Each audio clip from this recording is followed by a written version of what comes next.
Hello. Today I will show you how to easily remove and replace earpads on Pioneer SE-MS5T high-res over-ear headphones from the Style series. As you can see, the old earpads cushions are already getting old and smudging my face nasty. My grandma thinks I have some black dandruff.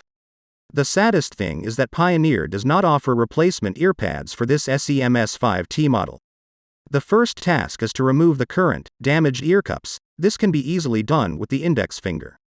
Put it behind the earpad, and simply pull the earpad off. As you see, the edge of the earpad is held in the headphone housing groove.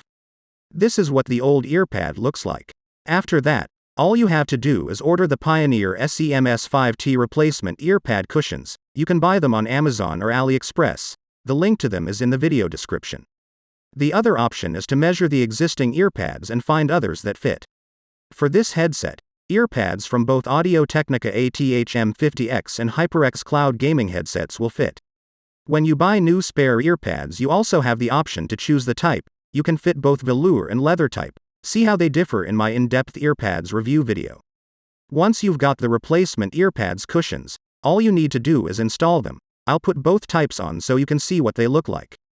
To install the earpads, you have to insert the edge of earpad into the groove of the headphone housing, which is not difficult. But the most important thing is to hold the already inserted edge with the finger of your other hand.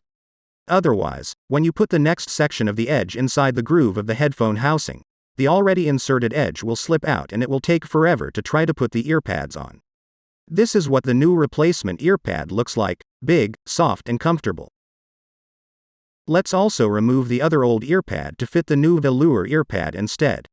If the new earpad's cushion is difficult to put on, you can stretch the edge of the cushion before putting it on. Edge will be smoother and easier to fit into the groove of the headphone's housing.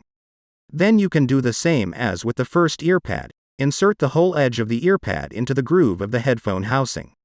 Use the fingers of one hand to hold the inserted part, and with the index finger of the other hand, push edge in, until the entire edge is inserted into the headphone housing. This is the result: a comfortable, non-sweating earpad. It's purely a matter of preference, which earpads cushion type to choose. I hope this video was helpful. Next time I'll show you how to replace a faulty 3.5mm jack on these headphones if one side doesn't work. But for now, good luck.